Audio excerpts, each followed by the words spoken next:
Folks, Black Star Network is here. Hold no punches. I'm real revolutionary right now. Support this man, Black Media. He makes sure that our stories are told. Thank you for being the voice of Black America, Roland. Stay black. I love y'all. All momentum we have now, we have to keep this going. The video looks phenomenal. See, this difference between Black Star Network and Black-owned media and something like CNN. You can't be Black-owned media and be scared. It's time to be smart. Bring your eyeballs home. You dig?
Today is Tuesday, July 16, 2024, coming up on Roland Unfiltered, streaming live on the Black Star Network. Donald Trump chooses Ohio Senator JD Vance as his Republican running mate. How do black folks feel about him? How has he done for black folks in Ohio? We'll talk to Ohio Congresswoman Shotel Brown about this former never Trumper. President Joe Biden just finished speaking to the NAACP in Las Vegas. We'll show you what he had to say and how he made the case for voters, especially black voters, to stand with him. Also, we will talk about, of course, a bunch of the lies you heard last night at the Republican National Convention as we focus on this critical election taking place in November. It is time to bring the funk on Roland Martin Unfiltered on the Black Star Network. Let's go. Whatever the miss, he's on it. Whatever it is, he's got the scoop, the fact, the find. And when it breaks, he's right on time and it's rolling. Best believe he's knowing. Putting it down from sports to news to politics. With entertainment just for kicks, he's rolling. It's on go, roll, roll, y'all. It's Roland Martin, rolling with Roland now. He's funky, he's fresh, he's real, the best, you know he's Roland Martin now.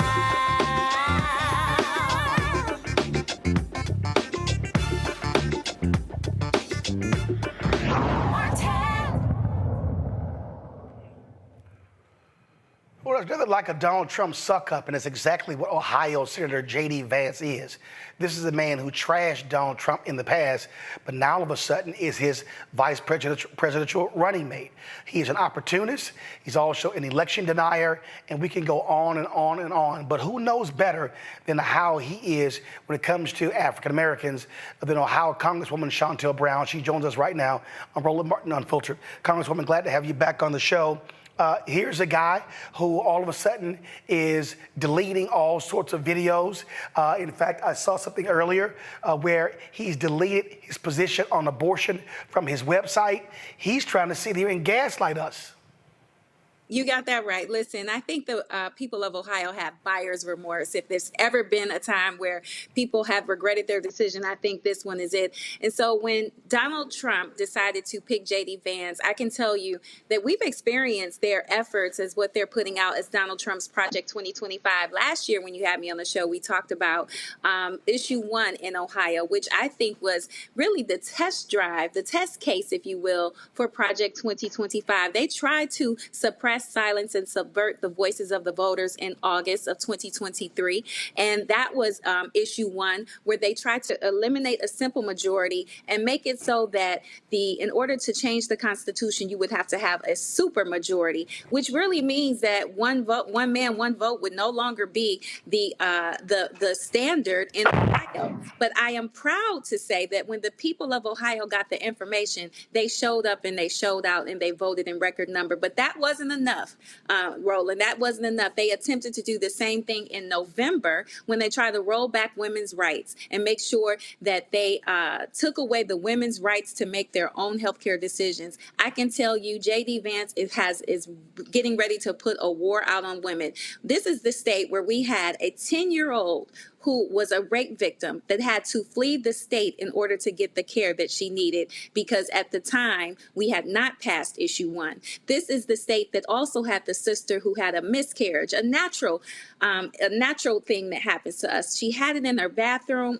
over the toilet. She was charged with the abuse of a court. They want to criminalize women for natural things, for healthcare decisions, and this is what we can expect them to put forth as their plan as we talk about Donald Trump's Project 2025. So he is Donald Trump 2.0, an elections denier, as you pointed out, a misogynist, and definitely someone who does not respect women, in my humble opinion. Train derailment in East Palestine, Ohio. And Vance brought Donald Trump there to stand with him. Well, the folks at Status Quo interviewed a woman from there, and this is what she had to say about Ohio Senator JD Vance.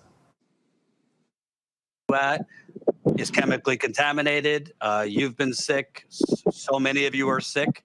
I am obviously not going to blame everything in East Palestine on JD Vance, but he is a U.S. senator, and now he could be a heartbeat away from the presidency. Am I missing something? Has he called for a criminal investigation into Norfolk Southern? No. Go ahead. No, he hasn't called for one. We've been waiting. Charges need criminally charged. There are other entities along with Norfolk Southern that needs criminally charged.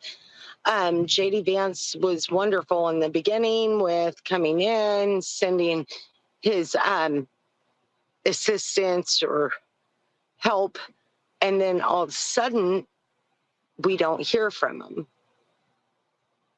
And we ran into one of his at the NTSB hearing, but we've never heard anything from them since.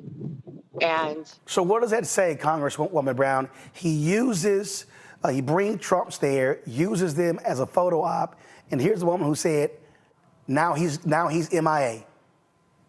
I think that is demonstrative of what we can expect from his leadership if he were able to get his hands on the most powerful seat in the country and all of the world.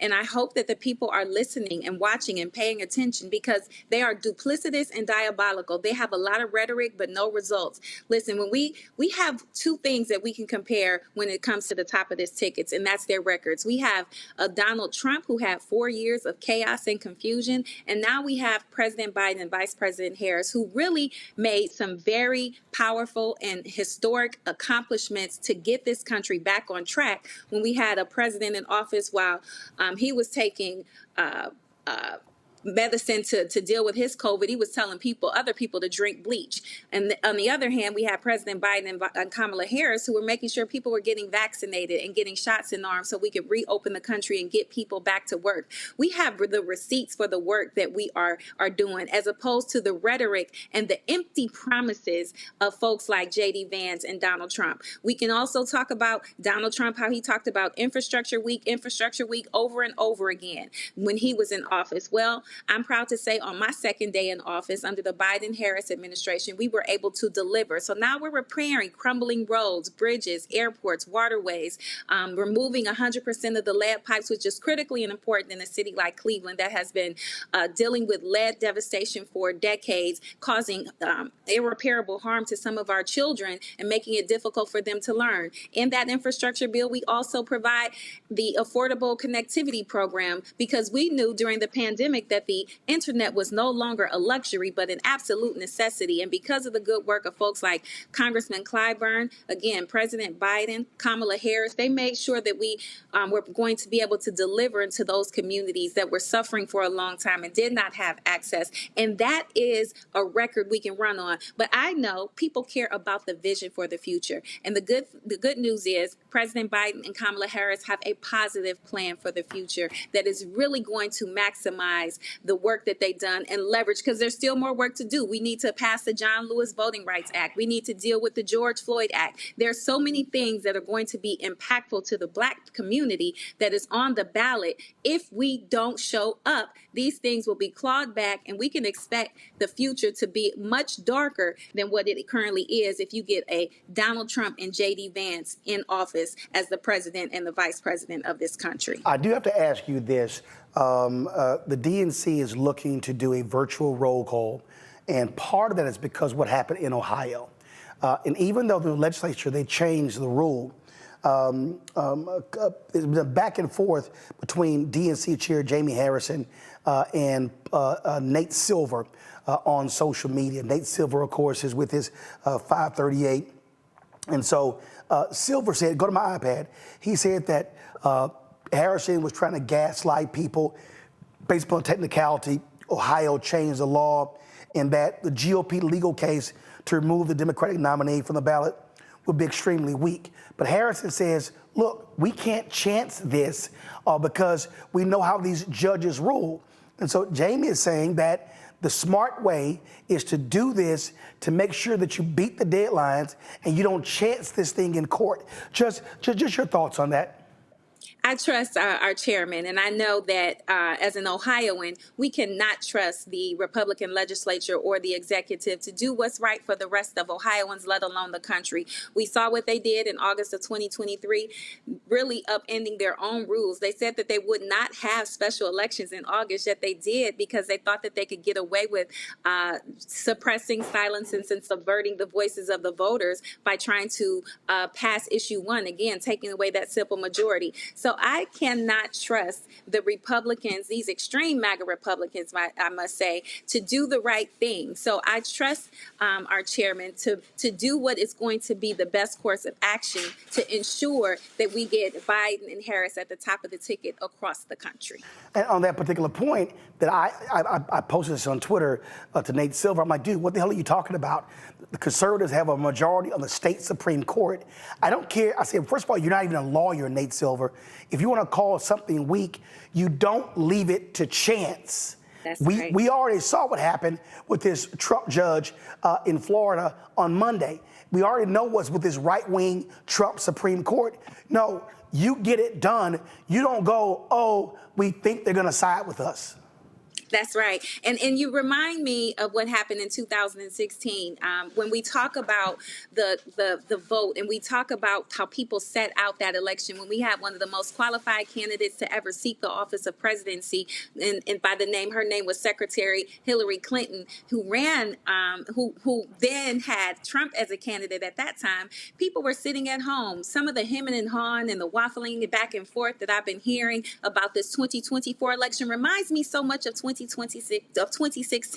And it's important that we remind people what happened during that 2016 election. We ended up with Donald Trump in the White House. And because of that, he was able to appoint not one, not two, but three right-wing activists, MAGA extreme judges who will be there for a lifetime. And they have already reversed course on precedent that had been set for decades. I will never forget June 24th, 2022. That's my birthday. Worst present that I ever got was that they overturned Roe v. Wade. So they've been chipping away at our rights since he has been office. So when we say elections have consequences, you might not feel them that year that you elect that president, but you will undoubtedly feel them down the road. And so we're here. It's like deja vu. We're back. It's 2024. And I need people to remember what happened in 2016 when they failed to show up. We got those judges on the bench that are now Donald Trump's Supreme Court. They are overturning issues as it relates to affirmative action. We've got the Chevron case, and now they've given presidents immunity, making them more like kings than presidents. And that is what happens when we don't show up and vote in these critical elections. So every year for 2016, 2020, we've said that these are the most important elections because the stakes continue to get higher and higher. But I will take a page out of my sweetheart Antoine Seawright's book and remind folks that this is the most consequential election of our lifetime and that we are casting a survivor vote. This is really about our future and our freedom because it's all on the line. All you have to do is go look at Donald Trump's Project 2025. And the thing that is most concerning, they're not even hiding it, Roland Martin. They've got it right out in the open, and they are recruiting people online so that they can end and just terminate civil service positions and put in MAGA minions and Donald Trump sycophants that will do whatever they want and cave to his will, much like we see in the duplicitous, diabolical candidate called JD Vance as vice president. All right, Congresswoman Shotel Brown of Ohio. We appreciate it. Thanks a lot. Thank you for having me, Roland. Folks, going to a break. We'll be right back. Roland Martin Unfiltered on the Black Star Network. Coming soon to the Black Star Network. I still have my NFL contract in my house, having a case. It's 4 of them, my 4-year contract. I got a $600,000 signing bonus. My base salary for that first year was $150,000. Matter of fact, $150,000. $150,000. That's what I made, $150,000. Now think about it. My signing bonus was a forgivable loan, supposedly. When I got traded to the Colts, they made me pay back my signing bonus to them. I had to give them their $600,000 back. Wow. Yeah, I was so pissed. Because, I try to be a man of my word. I'm like, you, I'll give you your money back. Even though I know I earned that money, right. I gave them their money back. I gave them their $600,000 back. But yet, I was this malcontent. I was a bad guy. I'm about the money. It wasn't about the money. It was about doing right. Because I looked at, because you look at contract. Look at John Elway. John Elway was making $1 million, $800,000. I was making $150,000. I was doing everything. And I'm like, but yet I was, I got so many letters, so I just play for free and all that kind of stuff. You don't forget that kind of stuff. Right. That stuff is hurtful.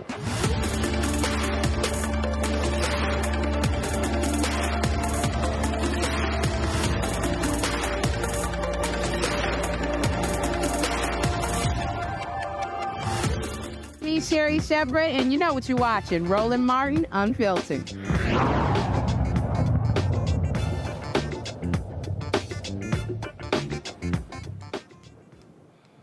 All right, folks, let's get right to it. My panel, Dr. Mustafa Santiago Ali, former senior advisor for environmental justice at the EPA. Joining us from D.C., Dr. Niambi Carter, associate professor, University of Maryland School of Public Policy, also out of D.C. Dr. Larry J. Walker, assistant professor, University of Central Florida, joining us out of Orlando. Niambi, I'm going to start with you. I'm going to start, first of all, with what the DNC is doing. You've got a letter that some Democrats are sending saying, stop this. Don't do this roll call. It's not right. But again, what you hear from the DNC chair, Harrison, he's saying we cannot chance this by waiting for the courts. In fact, what he lays out, and again, he went back in his lengthy back and forth on social media with Nate Silver. And this is what Harrison said, because Silver called it a technicality.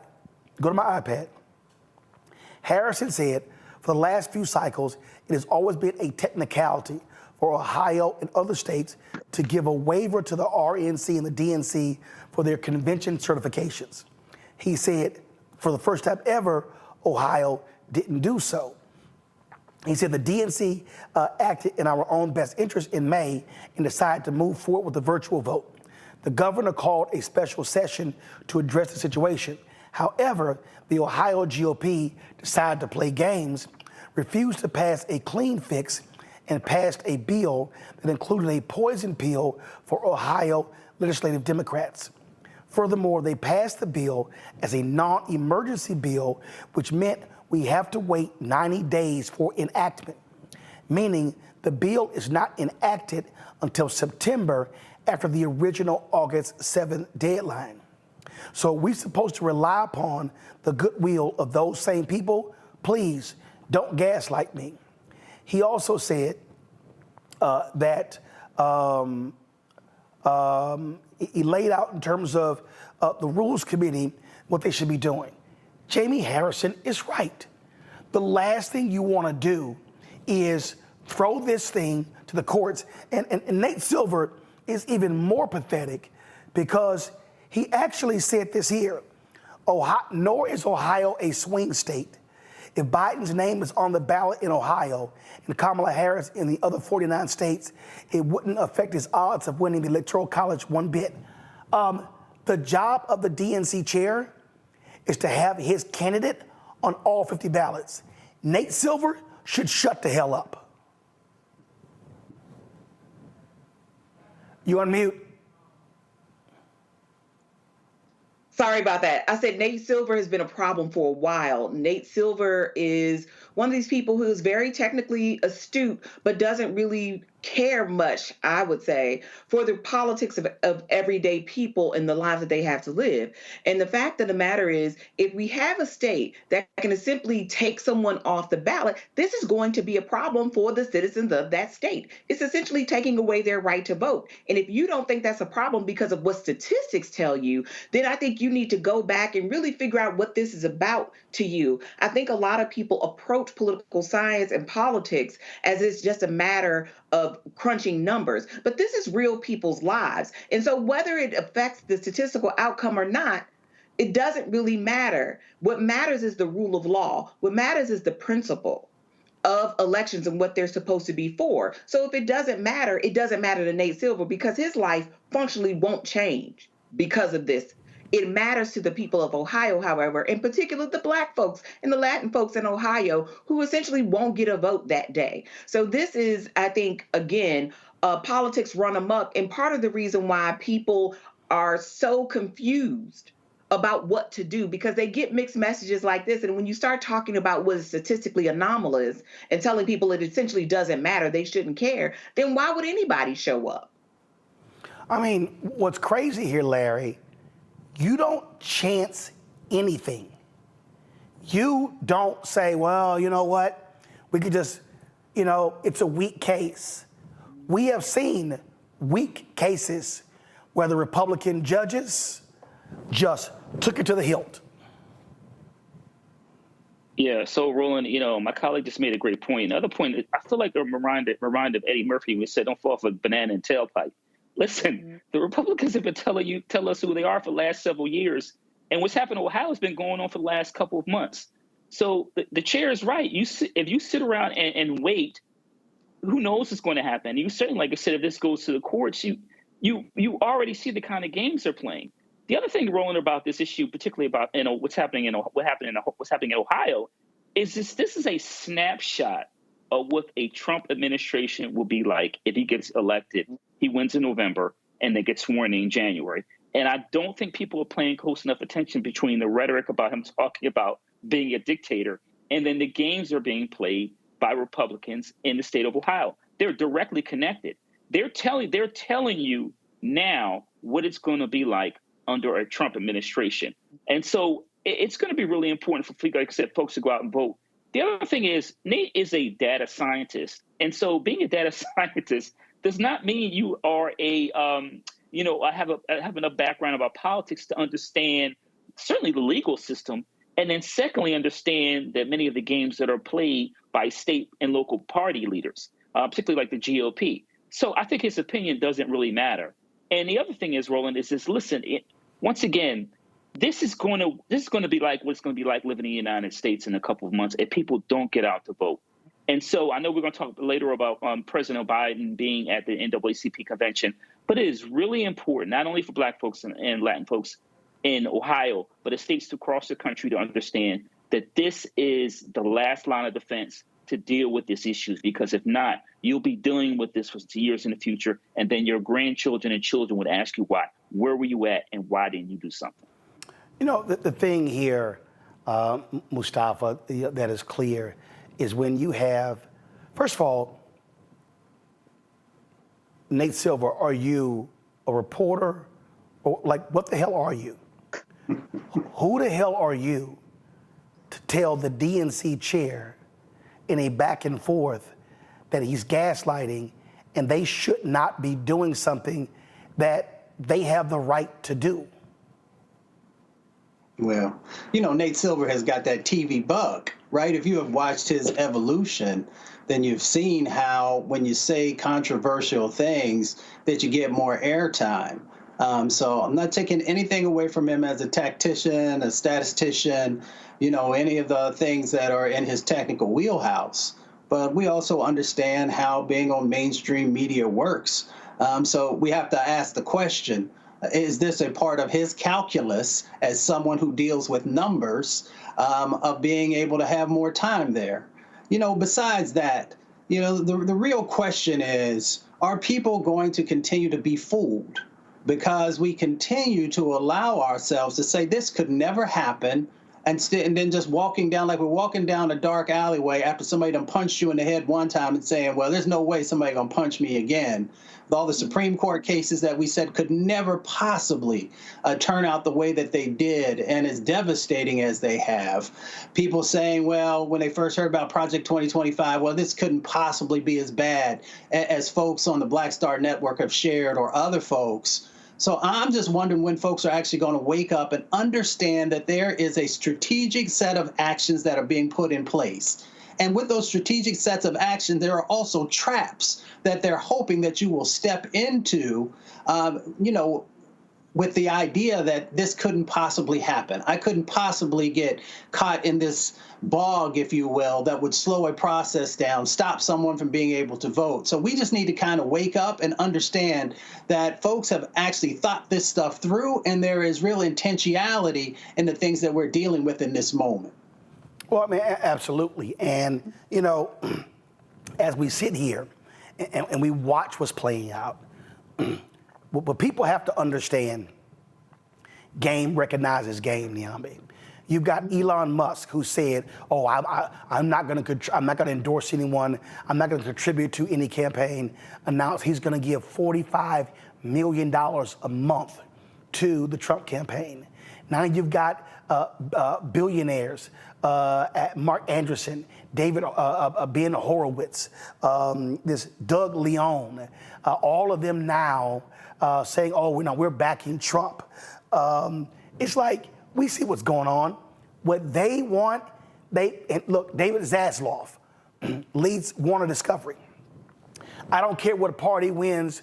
I just simply want deregulation. They hate Biden because they've been stopping these monopolies. They've been stopping all of these mergers. These billionaires, people, everybody watching needs to understand these Silicon Valley billionaires are freaking out because the Trump tax cuts for the rich expire in January 2025. That's what this is all about. Oh, absolutely. It's always about money. I mean, and it's not just deregulation in that sense, right? They want the right to pollute. They want the right to abuse their workers, right? They want to stop unions, all of the things that people have fought for to enjoy reasonable accommodations in their workplaces. They want to get rid of all of that. In addition, having a tax code that is very generous to them so that they can maximize their profits. It's part of the reason why we're experiencing the high prices that we're experiencing now, because big corporations are gouging us, even though they could be making different choices to stop the pain, if you will. So this is always about money, and what these people are banking on, and what we have to recognize is we don't have their billions to keep us warm at night, is that they have enough money to keep themselves insulated and safe from the shenanigans of a Trump administration, while the rest of us will suffer. And they get to enjoy more money at our expense. You know, and again, you got this guy, Doug Leon, Sequoia Capital, all these venture capitalists. You know, we know what they're doing. We know what's going on here. And so now all of this shift that's going on here. And that's also what's happening on the Democratic side, Larry. You've got Adam Schiff, who's gotten called out because at a fundraiser, he privately said to the folks that, hold on one second. So Adam Schiff at this fundraiser, he with Biden at the top, he says that, now, again, go to my iPad. He was speaking to donors. He said the party's going to suffer major losses at Biden at the top, and they're going to lose the House, they're going to lose the Senate. They're talking only to donors. They're not talking to the base. They're not talking to regular average people. These donors, these Democratic donors are also rich people. So we see what's going on here. They want to control the process. And here's the thing, Larry. Jonathan Alter posted something on his social media where he was like, I don't know what Democrats are doing. You know, they're sitting here just trying to lose this race. And any young candidate can run and win. Guess what? They never named the young candidate. Mm-hmm. They never name how they're going to put together a national campaign on the fly in a matter of weeks. They can't explain the infrastructure. They can't explain how to raise money. But in their minds, oh, there's this magical, mystical, young, progressive Democrat out there that can win, but they never want to name them because the whole goal is not just to get rid of Joe Biden, it's to get rid of Vice President Kamala Harris. You hit it right on the nose, Roland. And, you know, I know you've been highlighting this point, and I also made this point to various platforms. And people, this is not time to play musical chairs. It's July. It is too late in the game to consider changing, to having, you know, President Biden not run at the top of the ticket. And you also make a really important point since we talk about how race and gender intersect, and also getting rid of VP Harris. It's just not realistic considering we just talked about Ohio and some of the other state guidelines. It is time for Democrats to join together and support the ticket to make sure that the Biden-Harris administration win. The other point you're highlighting, Roland, and I think we talk a lot about Democrat and Republican parties, and, you know, obviously there are a difference in policies. But we also want to highlight whether someone like George Clooney or other rich individuals. There are a lot of rich white male donors in both parties who have certain ideas about what the party should look like. We heard Carvel several weeks ago make disparaging comments about what the Democratic Party looks like as it relates, particularly issues relating, policy issues and how he sees women. So we have to be aware of, first of all, the views of these individuals, and also highlight that Black women are the backbone of the Democratic Party. And so if you ignore them, particularly, like I said, ask President Biden to drop out and then ignore that VP Harris, then what you'll have is a civil war within the Democratic Party, which I know you've also talked about. But this idea that, once again, that President Biden is going to drop out and you're going to choose some imaginary, white male candidate, because that's really what we're talking about here, it's not going to happen. And Black folks are not going to sit back and allow it to happen. The last point, Roland, I want to make is raised to President Biden is, in my opinion, once the CBC said that they were going to support him, in my opinion, this conversation was over. The CBC now is its highest number it's ever been. is powerful. The minority leader is a member of the CBC, along other members who hold key positions. So in my opinion, once they made it clear they were going to support him and they hold significant power in the caucus, that he was going to continue to be the representative.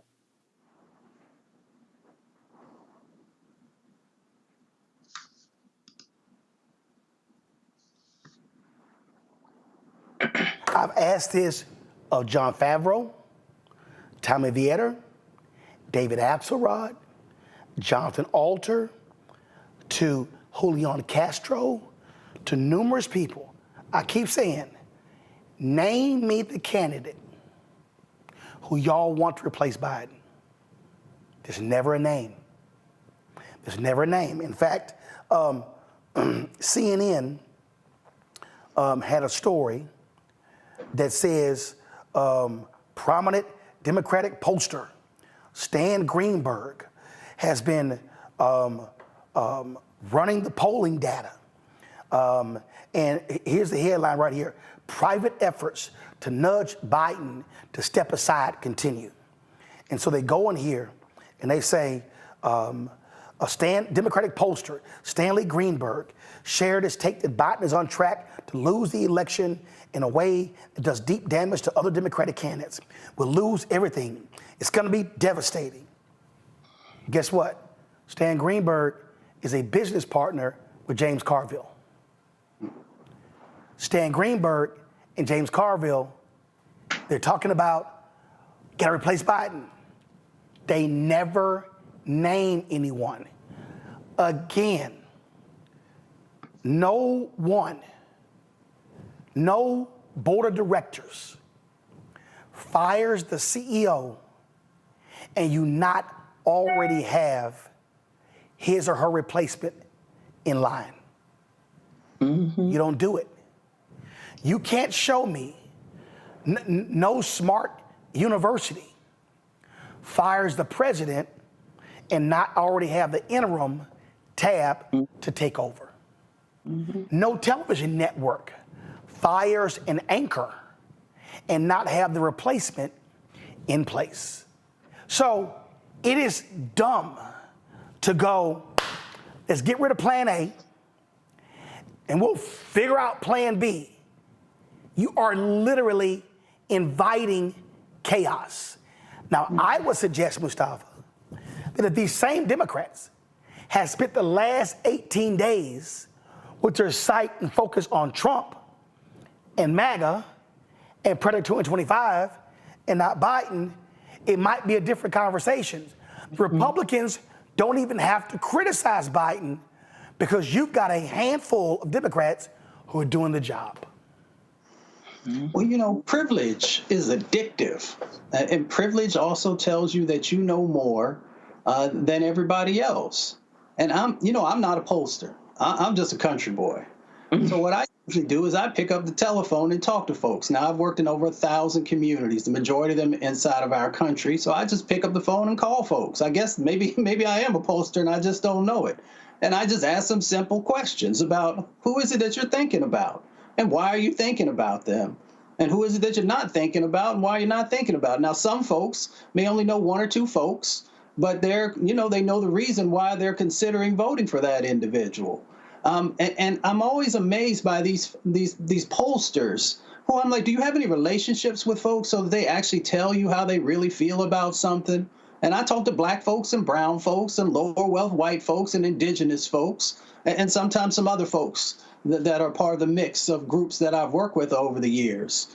And none of them, except for I think there was just maybe I would say about 4 or 5% that actually said that they were hoping that there would be a change at the top from what's currently going on. Now, I put that in perspective because, it's not like I'm talking to 100,000 people or something like that, but it is a cross-section of America, both folks who live in urban communities and rural communities.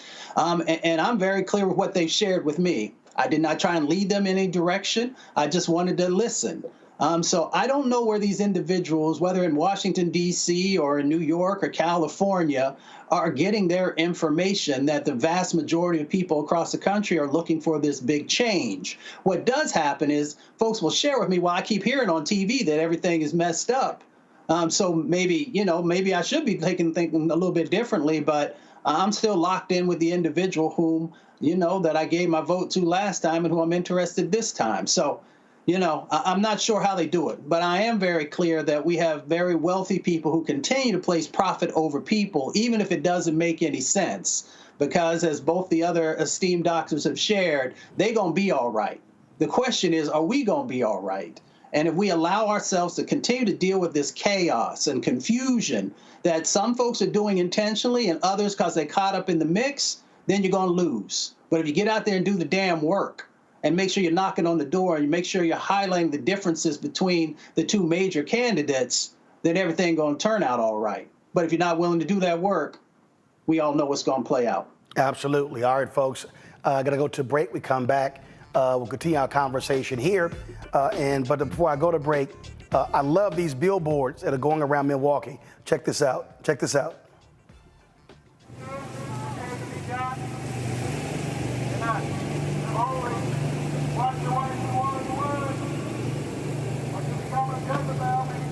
Absolutely right. He will be a dictator on day one. You're watching Roland Martin Unfiltered on the Black Star Network. Support the work that we do. Join our Bring the Funk fan club. So your check and money order to P.O. Box 57196, Washington, D.C. 20037-0196. Cash App, $RM Unfiltered. PayPal, R Martin Unfiltered. Venmo is RM Unfiltered. Zelle, Roland at RolandSMartin.com. Roland at RolandMartinUnfiltered.com. We'll be right back. On the next, A Balanced Life with me, Dr. Jackie. People can't live with them, can't live without them. Our relationships often have more ups and downs than a boardwalk roller coaster, but it doesn't have to be that way. Trust your gut. Whenever your gut is like, this isn't healthy, this isn't right, I don't like the way that I'm being treated. This goes for males and females. Trust your gut, and then whenever that gut feeling comes, have a conversation. Knowing how to grow or when to go. A step-by-step guide on the next A Balanced Life on Black Star Network.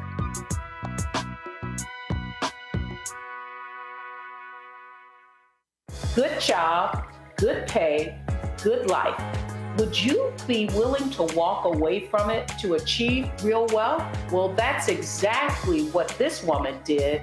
And boy, did it pay off. Once you make the decision that this is the direction that you're going to go in, I do believe that there's power in having a decided heart. Hear her story on The Next Get Wealthy with me, Deborah Owens, America's Wealth Coach, on Black Star Network. Coming up on The Next Black Table, a conversation with Professor Howard W. French on his new book, Born in Blackness, covering 600 years of global African history and helping us understand how the world we know today is a gift from Black people. There could have been no West without Africa and Africa. That's on The Next Black Table with me, Greg Carr, only on the Black Star Network.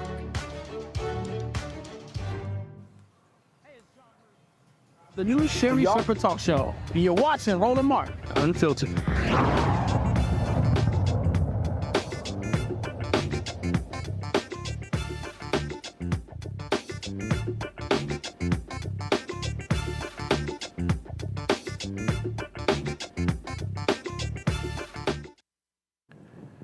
All right, folks, welcome back to Roland Martin Unfiltered on the Black Star Network. In a few moments, there's going to be this economic summit conversation taking place in Las Vegas with President Joe Biden, Congressional Black Caucus Chair Steven Horsford. It popped up a few moments ago, and so we're waiting for them to go back live to that particular feed. So let's do this here. Earlier, President Joe Biden spoke to the NAACP, and here is some of what he had to say. NAACP. And I am all in. My word, I am all in. President Johnson, thanks for the introduction and for your leadership, most of all for your friendship. And thanks to all the thousands of members across America that are here. One of the most important organizations in our country. And a special thanks, I mean it sincerely, to the members of Congress who are here, including Nevada's own Steven Horsford, chair of the Congressional Black Caucus. I don't know where he is, but I know he's out there. as so many members of the CBC members defending freedom, like Benny Thompson of Mississippi, chair of January 6th committee. And the best friend anyone can have, Jim Clyburn of South Carolina.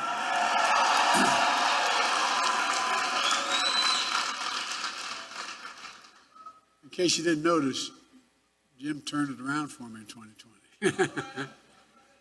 Look, in June of 1947, Harry Truman became the first president to speak at this convention. And he was remembered for a lot of things. With the help of the NAACP, he desegregated the military. He laid the groundwork for the civil rights agenda. And he built upon President Kennedy by that. President Johnson, who signed the Civil Rights Act of '64, 60 years ago. Harry Truman was president, who was often counted out, but he was also known for something else.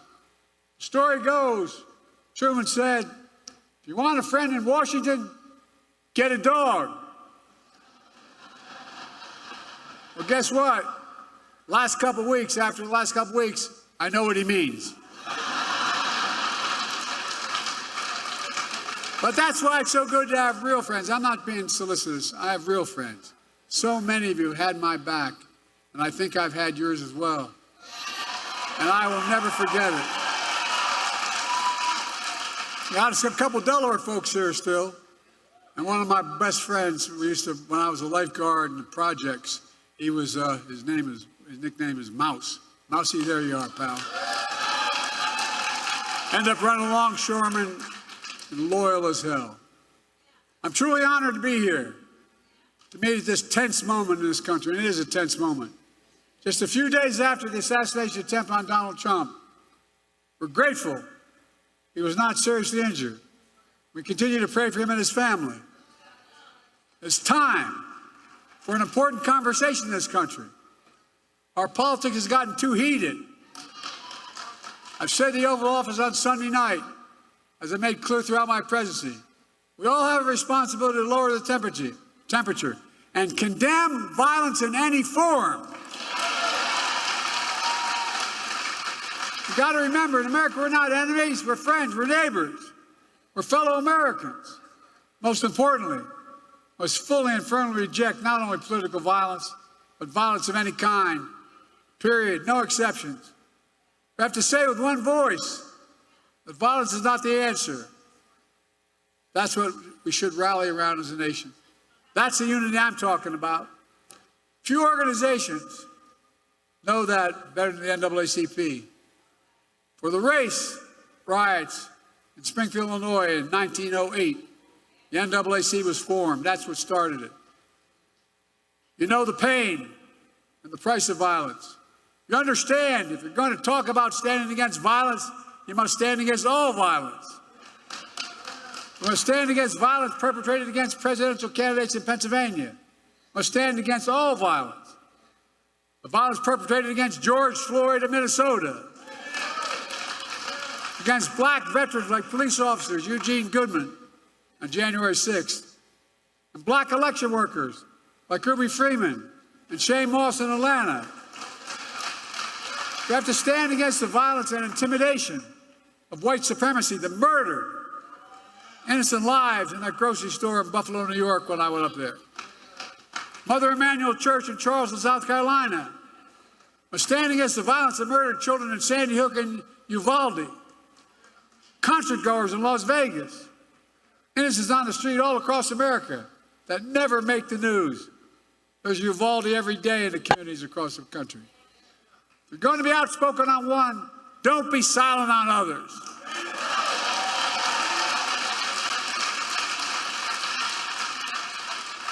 If we're going to speak about violence, we're going to speak about guns.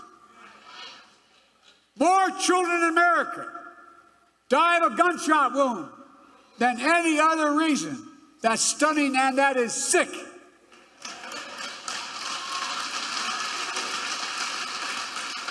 And it's sheer cowardness if we do nothing about it. So, if you want to stand against violence in America, then join me in getting these weapons of war off the streets of America.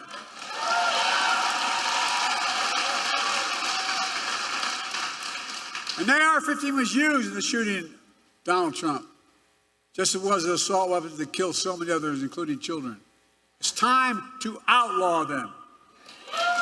I did it once and I will do it again.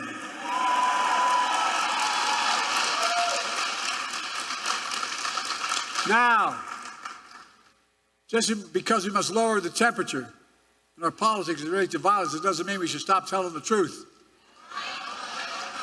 Who you are, what you've done, what you'll do, that's fair game.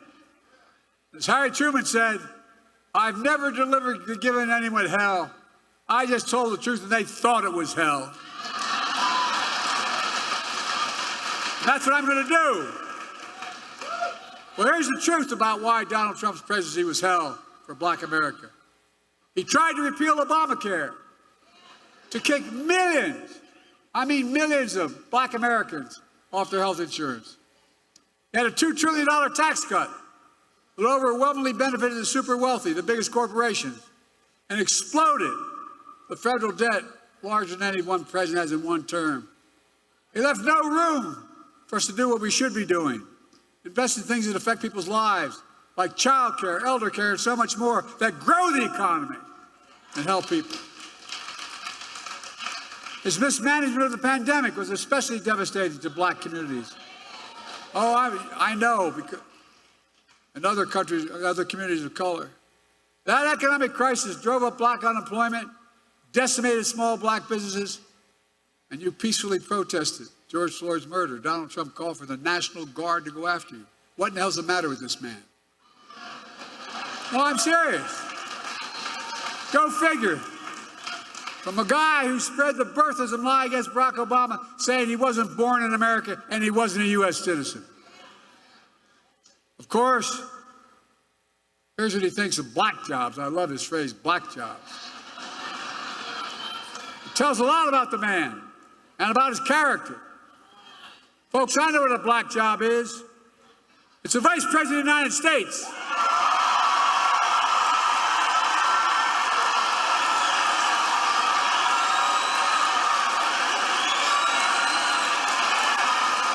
I know what a black job is.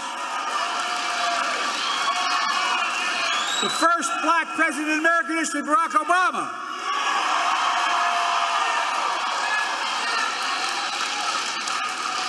I was vice president to Barack, and she is my vice president. I nominated the first Black Secretary of Defense in American history.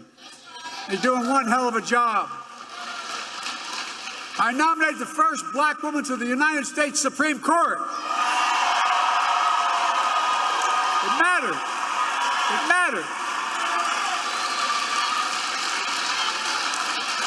And I promised myself, and I promised America, that my administration would look like America.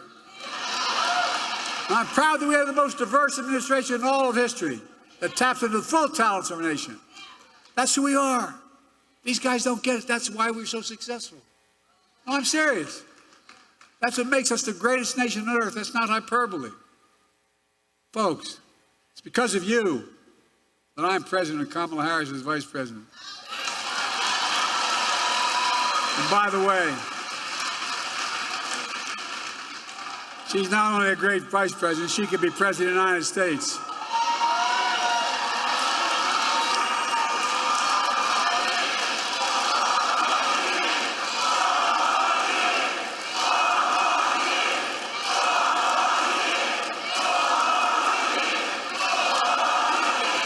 Thank you.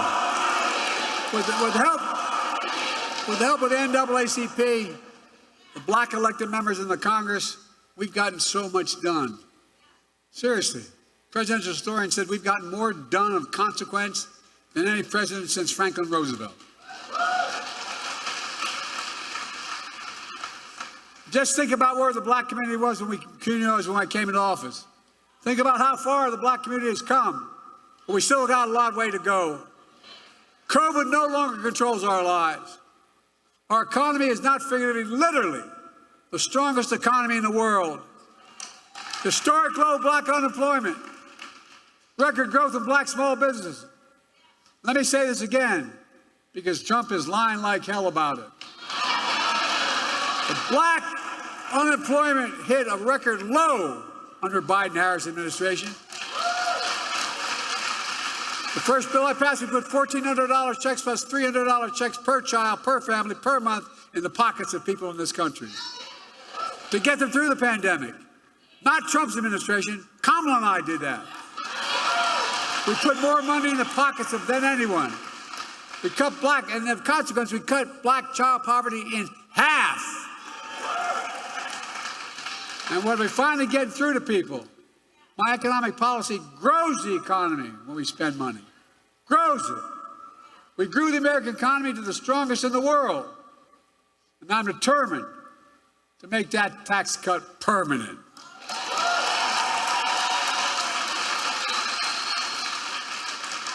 No child should ever go hungry in America.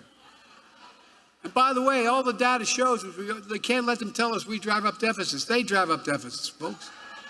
When you have child care, guess what? Mom or dad can work. And the child can be safe. We're connecting black neighborhoods that were cut off with old highways and disinvestment decades ago.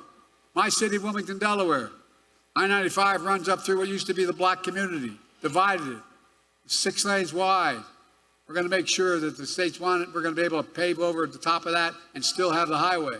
Connecting neighborhoods.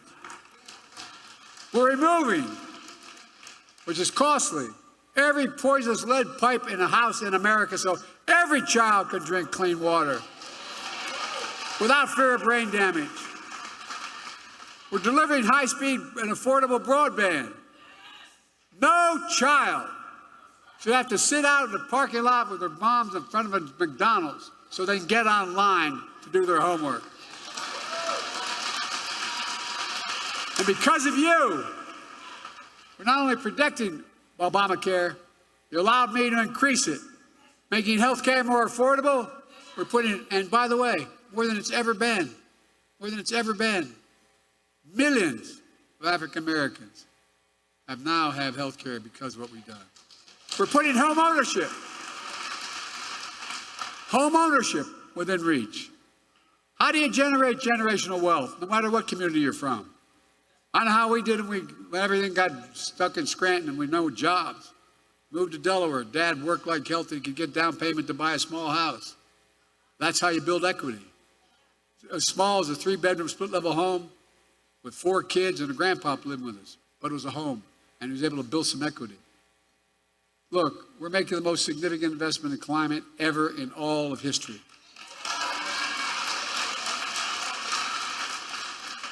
Including most significant action on environmental justice ever. Look, folks, think about this.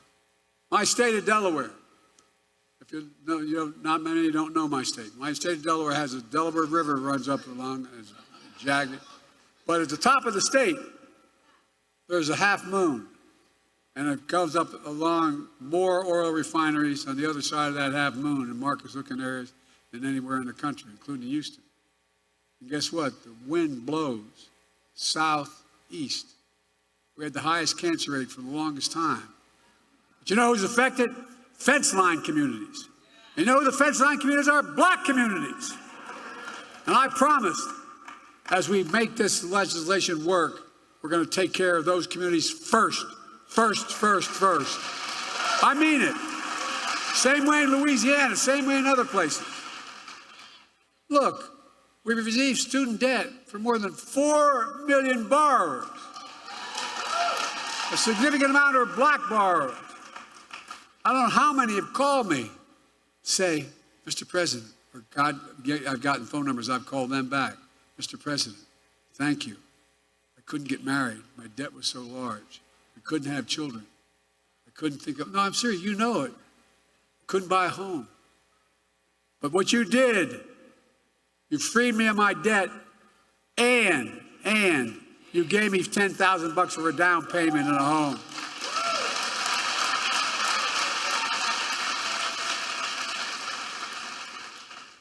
And this project, 2024, 2025, Trump's deal, you know he talks about education. HBCUs are as good as any other university. Guess what the problem is? No, I'm serious. Not a joke. And Kamala and I have a constant fight. She says Howard's the best. I said Delaware State's the best. But that's where I got my start. But my point is this. They don't have the endowment.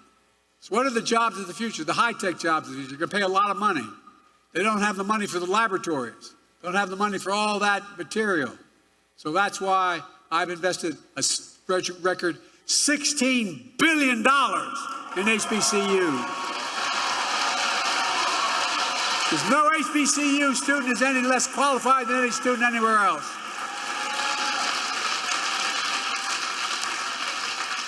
And by the way, we're making sure that no one goes to jail for the mere use or possession of marijuana. The record should be expunged. It holds them back. All told, because of you, the NAACP, we're making the most significant investments in Black America ever in all of history. We're seeing the results. The racial wealth gap is the lowest it's been in 20 years. Inflation is down in 3 years and coming down further, and we're going to have, as they say, a soft landing. Folks, you're going to see us grow faster and faster. That's not just my view. It's the view of 16 Nobel Prize-winning economists who put out a statement looking at my economic plan and Trump's. They said, my plan will continue to lower inflation, continue to grow the economy. Prices are falling for cars, appliances, and groceries. We're going to keep corporate greed at bay. But here's the thing, what I said about Trump. They said his policies will cause a recession. No, this are not a Democratic outfit. 16 Nobel laureates. Look, I come from the corporate state of the world, Delaware. I know how they work. There's more corporations incorporated in my state than any state in America, all combined. But that's what? We have to deal with corporate greed now. No, it is. Corporate profits are double since the pandemic. And they keep bringing prices down. We have to bring prices down further. Look, folks, the idea that corporate-owned housing is able to raise your rent $300-400 a month or something, under what I'm about to announce, they can't raise it more than $55.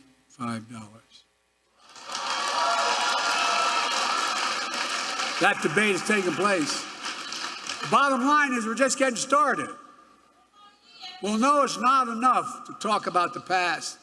We need a vision for the future. Here's my plan for the first 100 days of the second term.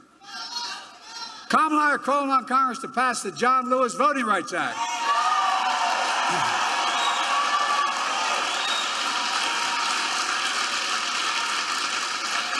I did all that I was constantly able to do with executive authority, but we need the act.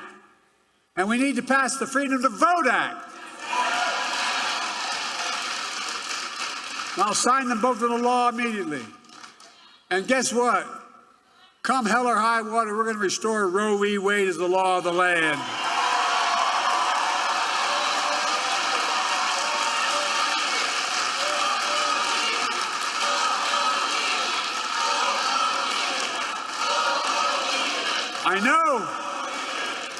I know you say, Joe, you may not have a Congress. Well, guess what? You all told me I couldn't pass the Inflation Reduction Act. You all told me I couldn't face it. Anyway, we did it with your help. Republicans blocked police reform in Congress. So I signed a historic executive order on police reform. I'm going to come back and we'll sign George Floyd and Policing Act into law come hell or high water. Not only going to stop MAGA Republicans, going to stop them in their program on 2025. We're going to stop them from cutting Social Security and Medicare. I'm going to expand Social Security and Medicare by making the very wealthy begin to pay their fair share. We're going to bring rents down, as I said. We're going to build 2 million affordable homes and cap rent increases of 5% a year so corporate landlords can't gouge. Anyway, I don't want to get going. I'm going to get very upset. But they're just gouging Americans. And we're going to keep relieving student debt. And we're going to end medical debt. We've already made sure medical debt can no longer be put on a credit report. Well, I'm working with states to wipe out medical debt for pennies on the dollar so it's not hanging over you the rest of your life. We're going to raise the federal minimum wage.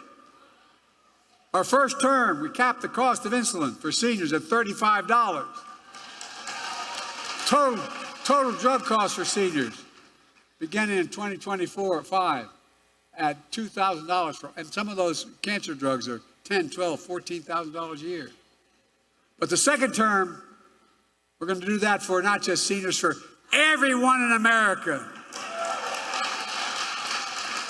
And by the way, not only saves lives, it will save taxpayers, just what I did on the first round on dealing with Medicare.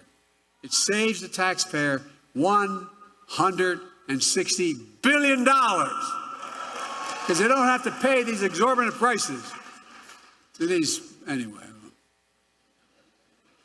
This year, Medicare is negotiating lower prices for some of the costliest drugs on the market. That threats everything. That treats everything from heart disease to arthritis. In the next term, we want to go further, give Medicare the power to negotiate lower prices for 50 drugs a year, not 10. That not only will save lives, it's estimated to save the taxpayer another $200 billion a year. This is saving taxpayers money. By the way, if you notice, all the stuff they said, big spend in Biden, we have lowered the deficit, not raised it. We've increased economic growth. Folks, here's what else I'm determined to do. I'm determined to end Trump's tax cuts for the very wealthy and big corporations and make the tax code fair and ease the burden on working people. I kept my commitment that no one making less than $400,000 I never saw in my life till I got elected president will pay a penny more in federal taxes. But here's the deal. We have in America, since the pandemic, 1,000 billionaires. 1,000. You know how much in federal tax they pay? 8.2%. That's their federal tax, 8.2%. We're going to make billionaires pay a minimum of 25%, which is low. No billionaire should pay a lower tax rate than a teacher, a firefighter, a nurse, a janitor. That's simply ridiculous. And when we do that, that alone will generate $500 billion in revenue over the next 10 years, allowing us to lower costs for families and save the government. President Biden's speech. You can go to our Black Star Network app or our YouTube channel. You can see the rest right now live in Las Vegas. Congressman Steven Horsford, chair of the Congressional Black Caucus, is speaking at this economic summit conversation. Let's go live right now. Doing everything right to feel like you're not getting ahead. But because you voted, this diverse district delivered. And we came through for President Biden in 2020.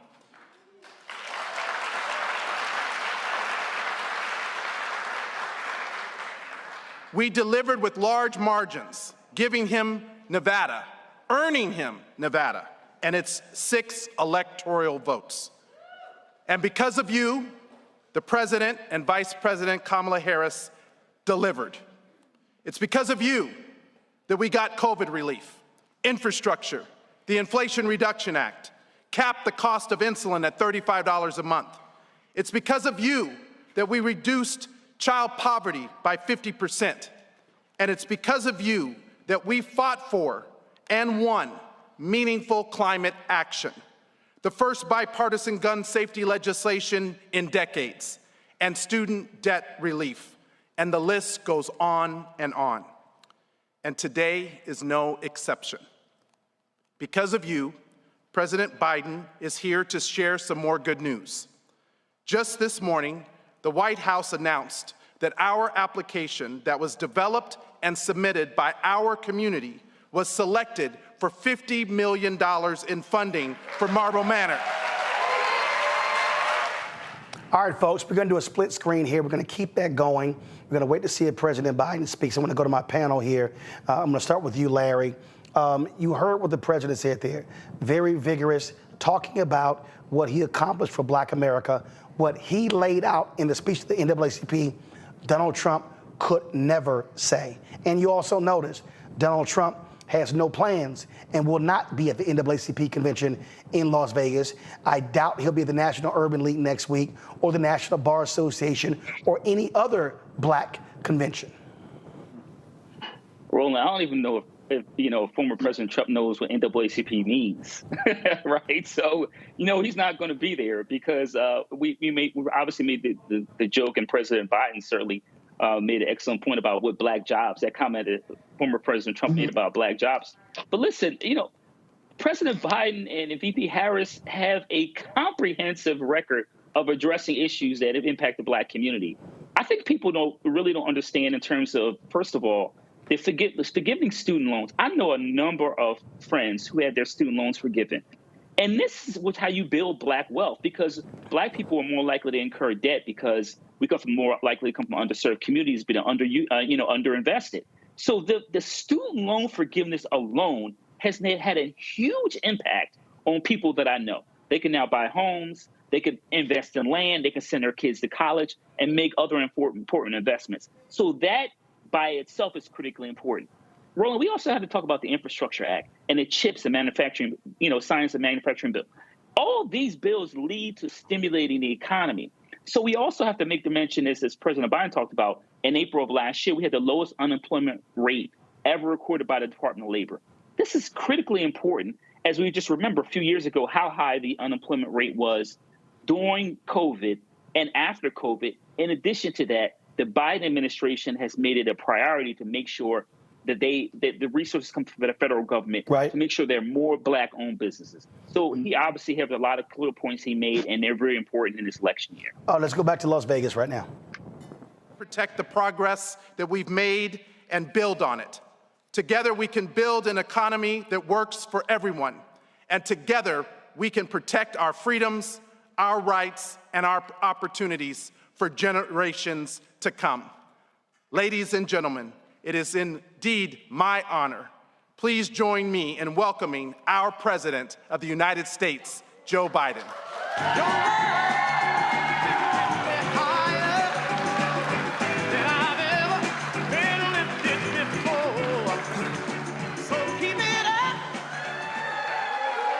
Hello.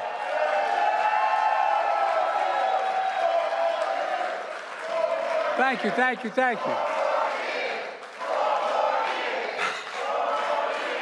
you, Stephen, for hosting this summit. You're a good friend, and I'm always grateful for your leadership, and I mean that sincerely. And thanks to all of you for being here. You're part of an economy that I've always believed in, and we're finally building. The days of failed trickle-down economics are over. We're building an economy from the middle out and the bottom up, so that when that happens, the middle class does well, the poor have a shot, and the wealthy still do very well. We're also providing and proving that Wall Street didn't build America. The middle class built America, and unions built the middle class. And our plan is working. For example, my administration announced today that Southern Nevada Regional Housing Authority and the City of Las Vegas will receive, as pointed out, $50 million grant, allowing the city to renovate and build hundreds of affordable housing units. Invest in early learning, which studies show increase the prospects of 3 and 4 and 5 years old being able to finish high school and go all the way down to community college. To continue to support small businesses. Small business makes up half the economy, not just the Fortune 500. Small business makes up half the economic growth in America. I want to thank Steven for his leadership on all of this. It grows the economy. It's what we've been doing from the start. We inherited a pandemic, an historic economic crisis. As soon as I came to office, I signed the American Rescue Plan to turn things around. For example, it funded $1 billion for Nevada to help boost affordable housing, help 8 million families avoid foreclosure and eviction, stay in their home when they're little or no income, in the depths of the pandemic. And now, 8,000 new homes are being built across Clark County for families, seniors, and veterans. This grows the economy. It grows the economy. But that's not all. We're continuing to take corporate greed, take it on, getting our rents down. On my watch, America has been building more houses and apartments than any time during the Trump presidency. And Steven's help, a few months ago, I came here to Nevada and announced the boldest housing plan in a generation to make housing more affordable for working families. And that includes building 2 million more homes, providing $10,000 tax credit for middle-class families buying their first home with incomes under $200,000 a year. It's going to help lower housing costs. It's going to help people start to build wealth. Today, my administration is sending a very clear message to the corporate landlords. We are going to cap rent increases at no more than 5% a year, period. We're letting them know if they abuse the system, you'll lose valuable federal tax breaks. I've also just announced a new initiative to repurpose federal land that we no longer need to build affordable housing. Here in Nevada, that would support 15,000 or more affordable homes. It matters. This matters. As soon as we came to office, we also changed the way the Paycheck Protection Act worked under my predecessor. When he favored big businesses to qualify over mom-and-pop businesses, we moved women and minority-owned businesses and small businesses to the front of the line instead of keeping them at the back of the line, as my predecessor did. This grows the economy. We increased funding for Minority Business and Development Agency, which my predecessor tried to eliminate. By increasing funding, we can help even more entrepreneurs from underserved communities grow and expand their business. We're increasing the share of federal contract dollars going to small or disadvantaged businesses from 10% to 15% of all the funding that's available. And this grows the economy. In addition, we're relieving student debt for borrowers across Nevada. The Supreme Court blocked my original plan to help more than 40 million working and middle-class American students get relief, but they couldn't stop me.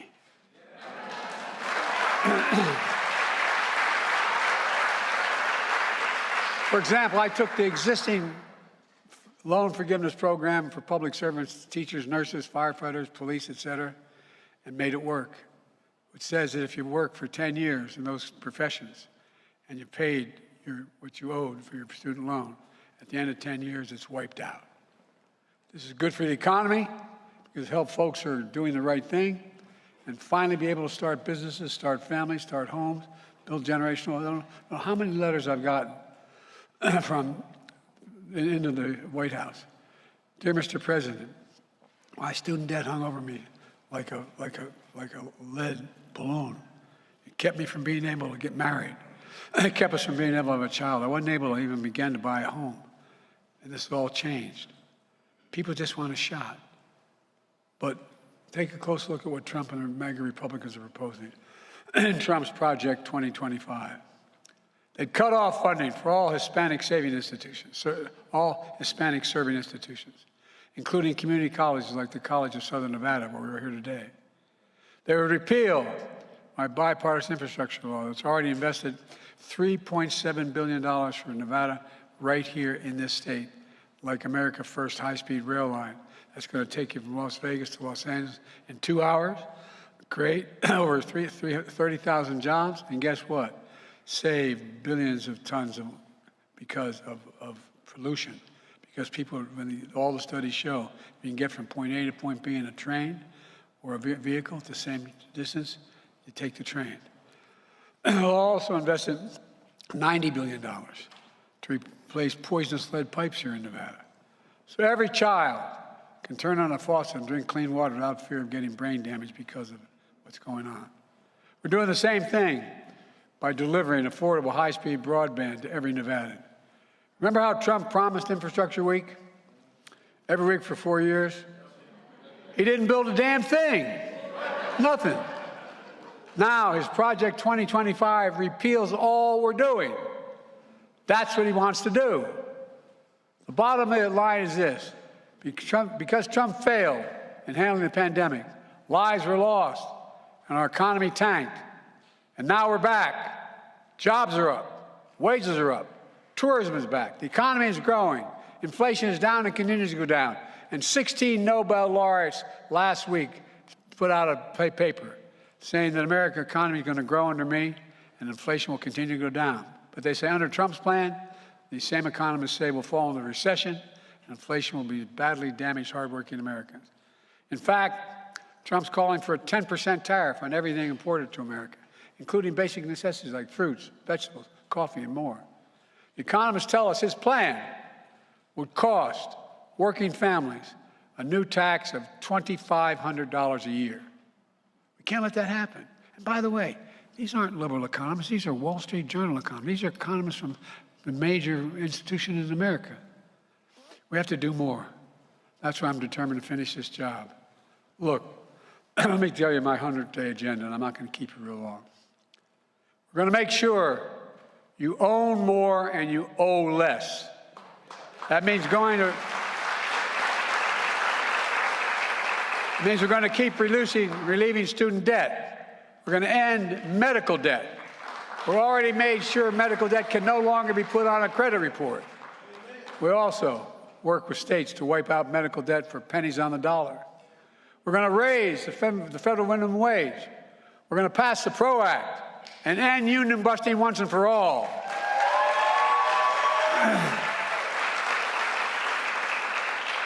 As was mentioned, we capped the cost of insulin for seniors at $35 a month. And total drug costs beginning in January, total drug costs at $2,000 a year, no matter how much they spend.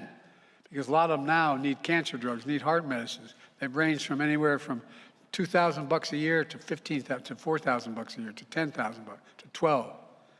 The second term, we're going to make sure that's not only exists, but for every single American, every American. Folks, and it's not going to cost the government money. It saves the government money.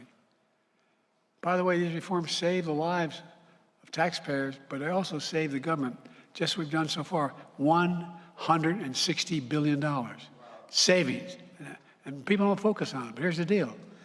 Instead of Medicare having to pay out $400 for insulin, Medicare only has to pay out $35. It just is a giant savings. This year, Medicare is negotiating lower prices for some of the costliest drugs on the market. Treat everything from heart disease to arthritis. The next term, want to go further and give Medicare the power to negotiate lower prices for 50 drugs a year for the next 10 years. That'll not only save lives, it will save the taxpayers another estimated $200 billion. But get this, Trump would give the power back to Big Pharma to charge whatever they want. He also wants to terminate, I love his phrasing, terminate the Affordable Care Act, which means the average family would pay $13,000 more a year for health care because guess what? They can't get coverage if they don't have the Affordable Care Act because they may have a pre-existing condition. That means 3 million Black Americans, 4 million Latinos, 1 million Asian Americans will be robbed of their health care coverage.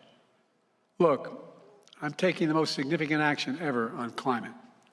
That includes bringing relief to millions of suffering from the biggest weather killer of all in America, extreme heat. I must tell you, this surprised me when I learned it about 8 months ago. If you add up hurricanes, tornadoes, earthquakes, everything, more people die from extreme heat than all those other natural events combined. And look what it costs. It costs money for people to have air conditioning. It costs money for people to have the ability to turn on what they need. Meanwhile, Trump says he doesn't believe climate change is real. Maybe you should step out here in Vegas. Well, it's 120 degrees in his bare feet. Look, we're going to end Trump's. I don't want to get going here. We're going to end Trump's tax cuts for the very wealthy and big corporations so they start paying their fair share. I kept my commitment so no one could say I was going after people with money. I kept my commitment that no one making less than $400,000 a year would pay a single penny more in federal taxes. There are 1,000 billionaires in America. Right now, you know what their average cost of how much they pay in federal taxes? 8.2%. 8.2%. I'm going to make sure billionaires have to pay a minimum of 25%, which isn't even the highest bracket. No billionaire should pay a tax rate lower than a teacher, a firefighter, a nurse, someone working like a belt. You know what that one thing will do when we get it done? It'll generate $500 billion in revenues over the next 10 years. Allowing us to do more for child care, elder care, bring down the federal deficit, so much more. And by the way, what happens when people don't have to worry about what's going to happen to the child if they go to work? They have child care. The economy grows. It grows. It grows.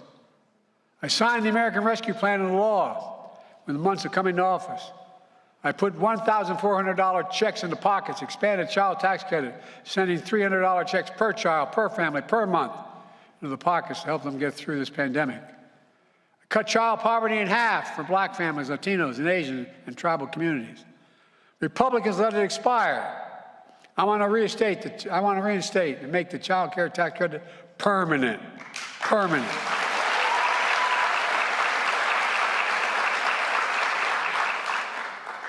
There's so much more I want to say to you, but I'm resisting. I'm told I should shorten this up a little bit. Let me close with this. I look at all of you, I see your talent, your dedication. Most of all, I see the dignity of your work. That's what I can honestly say. Honest to God, I've never been more optimistic about America's prospects than I am now. Never. We just have to remember who we are. We're the United States of America. There is nothing beyond our capacity when we do it together and work together. And that's what we're going to do. God bless you all, and may God protect our troops. Thank you, thank you, thank you. Folks, you were just watching President Joe Biden there speaking at the Prosperity Summit there in Las Vegas, put together by Congressman Steven Horsford. I'm going to go to Niambi Carter. Niambi, again, we heard what the president laid out there. We heard what he laid out in the NAACP speech. Again, as I'll say, you can have that minstrel show at the Republican National Convention, having them roll out DEI Monday, having the chick with the tattoo stamped on her forehead speak, who's irrelevant, as well as them other black Republicans. But out of all of those speeches last night, Mark Robinson, Tim Scott, John James, all of them, you did not hear anything specific to black America. Niambi, you keep hitting that mute button. Sorry, the only appeal that's significant that they can make to Black America is that we're different, but they haven't done anything. I mean, the only thing that's really in the offing is ending all of the things that Joe Biden was talking about are things that Black people really care about, like the earned income tax credit, like student loan forgiveness. And I, like Larry was just talking about, I'm one of those student loan forgiveness people. So I really appreciate the Biden administration this go round. That's something very tangible in our hands. The cost of medication. I had a mother who was diabetic. That is important when we're talking about people on fixed incomes and their daily life being affected in really significant and tangible ways. There is nothing that any of these people have besides the fact that they're Black. That's the only reason they're included at the RNC. And I think the idea, and I think this is why it gets really insulting and why you need the Biden administration to keep making speeches like this and to keep talking about this record, is because all of these people are there to say, trust us, it's going to be better, it's going to be different. Well, we had 4 years of Donald Trump and nothing of any purchase happened for Black America. And when we think about what the recovery has looked like, I think we can all say that in varying ways, things have trended in the upward direction. It doesn't that everything is shared equally across our communities. There are still significant gaps in terms of class, etc. But to say that the world does not look better now than it did at the end of 2020, I think is objectively not true. And whether we're talking about the money that we have in our pockets today because of things like public service. Niambi, your jobs reports that have steadily been trending upward. We can all say that things are better now. Sorry, your signal was freezing there on us. Mustafa, look, when you look at policies, Donald Trump, if he gets in, he is going to try to claw back that $167 billion from student loan savings. That's going to happen. You read Project 2025. They want to end overtime. They want to do so many things that impact working people. I don't know what people out there are thinking. If there's somebody who's undecided, they need to understand this Trump gets in, they want to deregulate. They want to let these companies do whatever when it comes to our air, our water, our land. I mean, it is going to be, and the Supreme Court has already weighed in with a Chevron decision. These people are going to let corporate greed run amok. And if you are not in the top 1% to 2%, you are screwed. Well, you know, when you look at Project 2025, when you look at Agenda 47, which is the other part that Trump and Vance and them are trying to move forward, and the two come together, you begin to have a clearer picture about who is sacrificable in America and who will be the beneficiaries of these policies. When you look at our community, you know, folks should be able to take the Republican and Democratic label off and just look at the sets of policies that each one is proposing. Trump is supposed to be an expert when it comes to housing and real estate. But if you go back and you take a look at the cuts that he made over $9 billion in his budget cuts there in relationship to housing. So when we look at some of the problems, and I'm not going to put all the problems on him, but when you look at affordable housing and you see that HUD, Housing and Urban Development, was slashed when he was there, and then you see the sets of investments that the Biden administration is making, then it makes you wonder. Then you overlay that, Roland, with what you just shared about Project 2025, which wants to weaken federal agencies. Then you overlay it with what's happened in the Supreme Court with the Chevron decision, you know, taking power away from those federal agencies that are supposed to, they have the responsibility of helping to make our lives better. Then you understand sort of this playbook that's out there. So whether it's education, whether it is the cleaning up, as you heard the president share, around lead pipes or cleaner air or a number of different things that are there, or healthcare, then you have a pretty clear message that you have one administration that is focused on trying to make sure you're no longer sacrificed, that you no longer live in sacrifice zones, that you actually can move from surviving to thriving. And you have another administration that has not shown any policies that benefit the Black community. So as many other folks have said, I'm baffled by individuals who say that, one, I'm not going to vote, or two, I'm going to vote for somebody who is literally trying to make sure that my family doesn't have the ability to be able to thrive. So it is a choice. We live in a democracy, but it makes you question, do you really love Black people if you're willing to vote for somebody who you know is going to damage the lives of Black people? Folks, hold tight 1 second. When we come back, I told y'all Robert F. Kennedy Jr. was a fraud. Now we really know he's all about helping Donald Trump. We'll show you next on Roland Martin Unfiltered on the Black Star Network. On a next, A Balanced Life with me, Dr. Jackie. How are you being of service to others?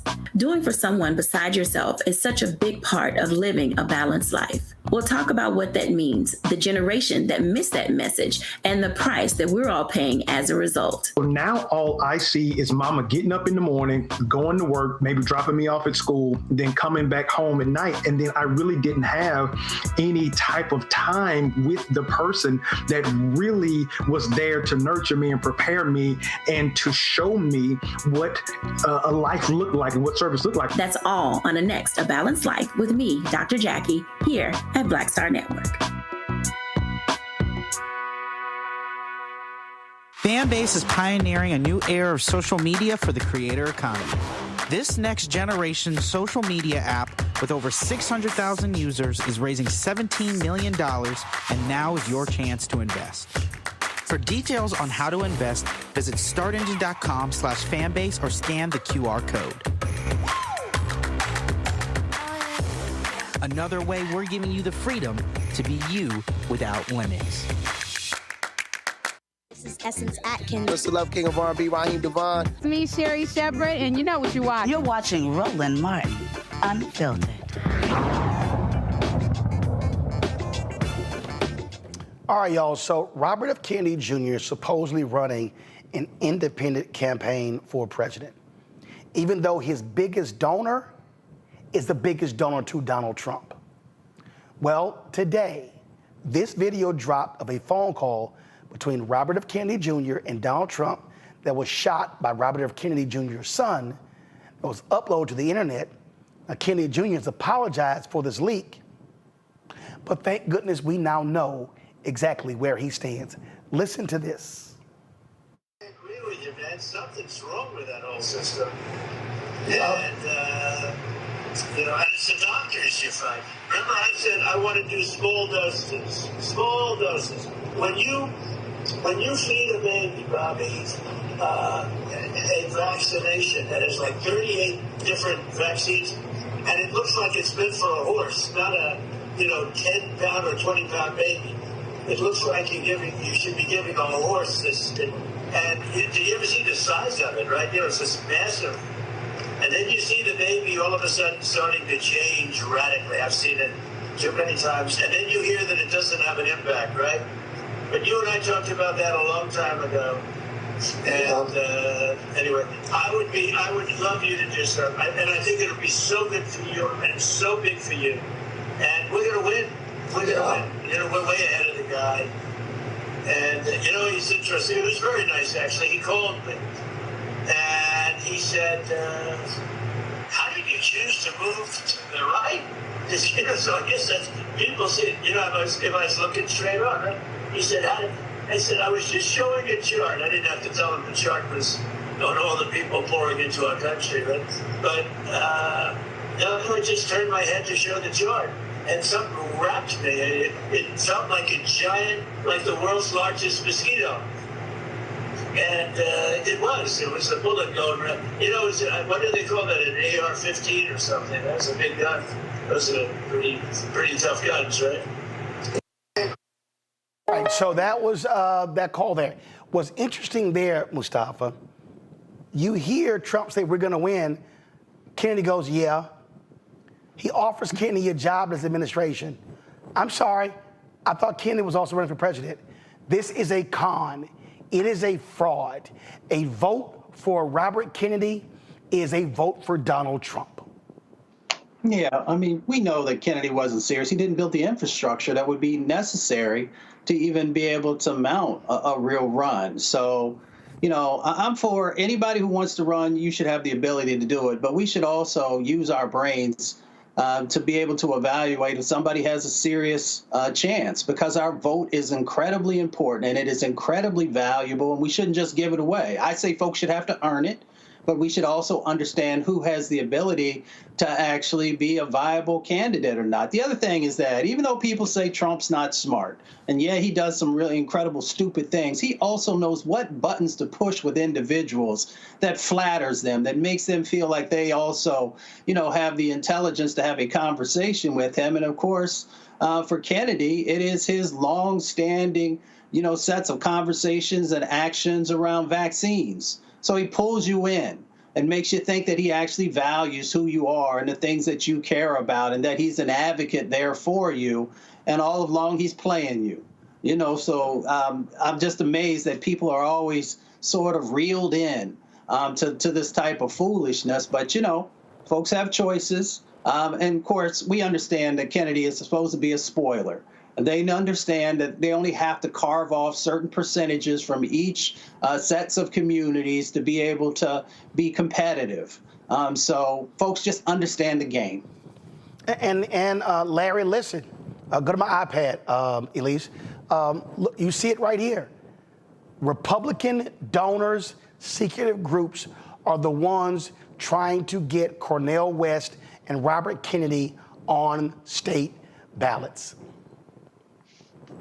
Yeah, so we know that, Roland, these elections at the federal level are one, based on an outline, right? It's outliers. You look at all these individuals, some of these low propensity voters, individuals don't vote every 4 to 2 years. Look, they just carve out a small percentage in states like Wisconsin, Pennsylvania, et cetera, and that gets you the win. I think the other thing is you keep alive with Kennedy is from that, obviously we just see this recording and we know from him, he's an op. It's just that simple.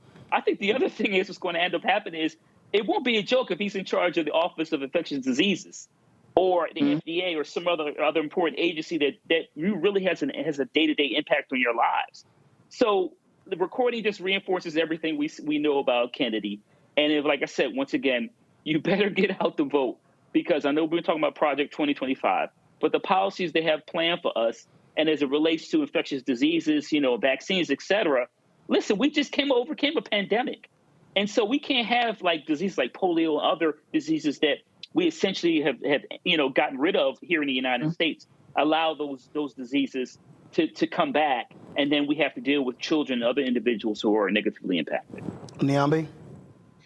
I think Larry and Mustafa are right on with this. I mean, this conversation Donald Trump has been having for quite some time. He even, I think a few weeks ago, referred to Cornel West as his favorite because he takes 100% from Joe Biden and nothing from him. So these people are definitely there to move the needle. And as everyone's rightly pointed out, it doesn't mean that they have to take large swaths of the population, just enough to make the Joe Biden presidency less viable. And I think when we talk about someone like a Kennedy, who I think from the beginning, whose own family has said that he is not fit to be president, has come on the scene, there were lots of problems with his views. And when we think about just what he's had to say about COVID and vaccines more generally, when we think about the lives of Black people that have been lost, because many of us serve as the first line. We work in grocery stores as cashiers. We're bus drivers, right? We're those people. We're CNAs.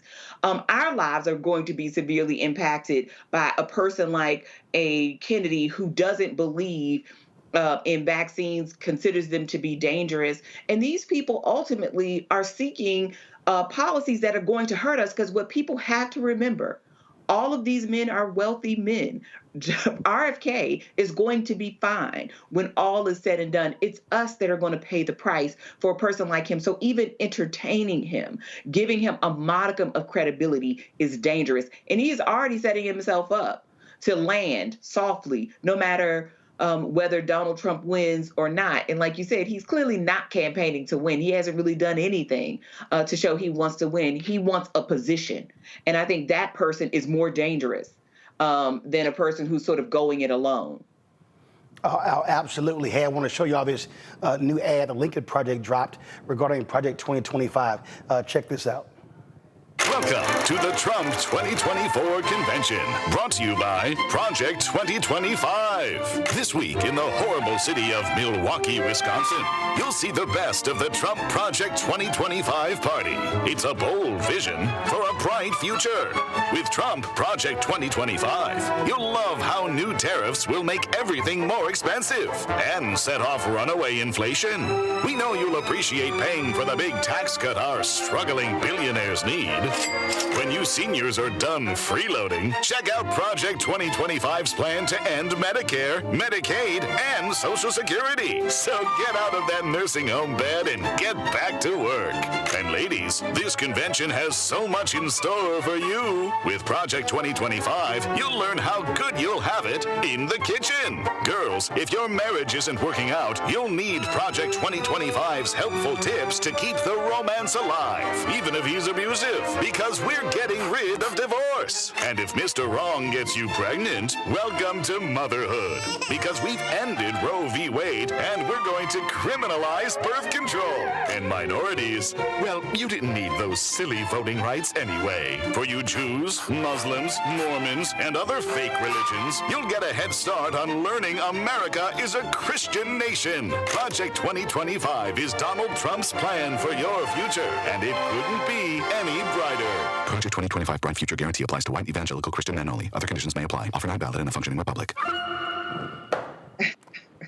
You like that, Niambi? I think it's clever. Project 2025 understands politics, they understand messaging, and they said it very well. And I think one of the things we have to remember, these people are not just white supremacists, they're Christian nationalists. And they have a vision of the world that they want to impose on the rest of us that have no bearing and no relationship to the Constitution that most of us know and understand. So these people absolutely want to make their religion the state religion. They were already started in places like Louisiana, and other places where they're putting the 10 Commandments in the classroom. I mean, these people will not stop until they reach a place that they think is acceptable in the eyes of the God that they serve. And I don't think that's a God that looks like most of the gods we serve. So this is dangerous. Larry.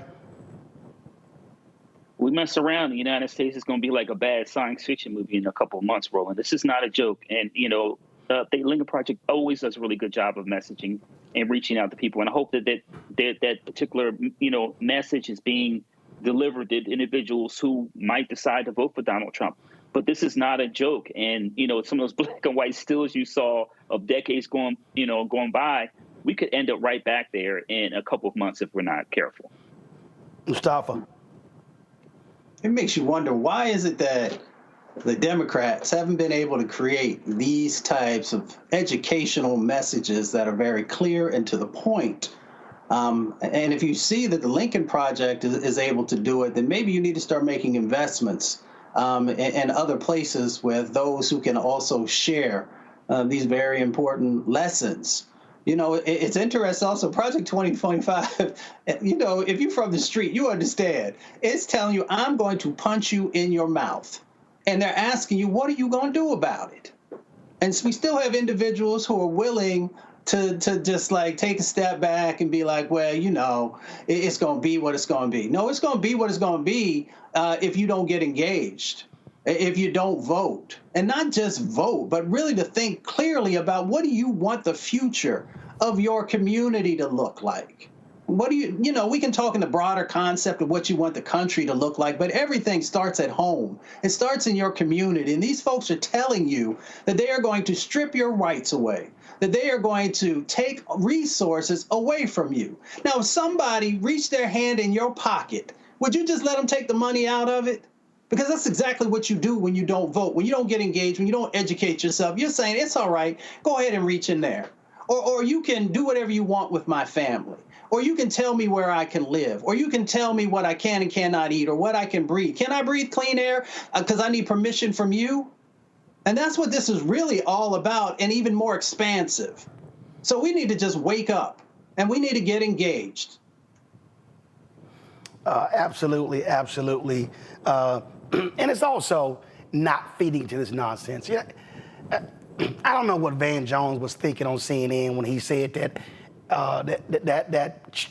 child, bald-headed child with a tattoo, is somehow going to break up the Democratic coalition and just lead a mass of black people. Let me tell you something. Republican pollster Alex Castellanos just sent me this tweet. And he said, I'm not sure they do. Van Jones is concerned that the Democrats' black wall could crack. Not unreasonable to suspect that young black men are moving. I had to hit his ass back by saying, I've had black posters on. That's bullshit. But it's amazing how these people threw out nonsense on TV, Niambi, back with no data, no information at all. Van Jones is a grifter. Let's just put it out there. He says what he thinks is a hot take that will give him some engagement online. Black people are not following Amber Rose. She is not anybody's model of black politics. This woman is just that. She's been the wife and the girlfriend of some famous rappers. She's an influencer of some sort, but this woman does not speak for black people. She does not speak to black people, and she certainly will not be the reason that there will be a mass exodus of black people from the Democratic Party or any other. So if they're banking on her to do anything, they should get their money back, because it's not going to happen. And Van Jones knows this is a bad take. I don't believe that he is this daft or this thick. Van Jones just says what he needs to say on TV, because this is foolish and ridiculous. I mean, really, I mean, Amber Rose, Larry, come on. So I'm going to admit something, Roland. I don't want to admit. I'm from Philly, just like Amber Rose. The difference is, I understand there's a long history of black activism from the city of Philadelphia. So I don't know what she's talking about. She ain't it. Consistent like she ain't. Yeah, it's not. Let's be real clear. Amber Rose ain't no James Baldwin. She ain't no Ruby Dee. She ain't no Ossie Davis. She ain't no Harry Belafonte. She ain't no Paul Robeson. She ain't no Stevie Wonder. Hell, she ain't no Kerry Washington. She can't even touch black folks in entertainment who've been involved in activism and politics. Yeah, and it's just sad. I mean, you know, and the other thing about the Republican Party, they're always finding these black folks that are like C or D actors or entertainers. I don't know what it is, because they can't find black folks who actually have an idea about how dangerous these policies are and articulate it. Look, she got what she wanted, but what all it did was cost her soul. And so I've heard some of her story talking about being a single mother and all these other things. But what about her sons? I mean, this is real. This is going to impact their life if Donald Trump gets in office. And once again, once he gets what he wants, you know, she spoke yesterday. Once he gets elected, he's going to continue to strip all the rights away from women. And this is going to have a particularly negative impact on black women, these policies, this overtime rules and some of these other changes. Let's be clear about that.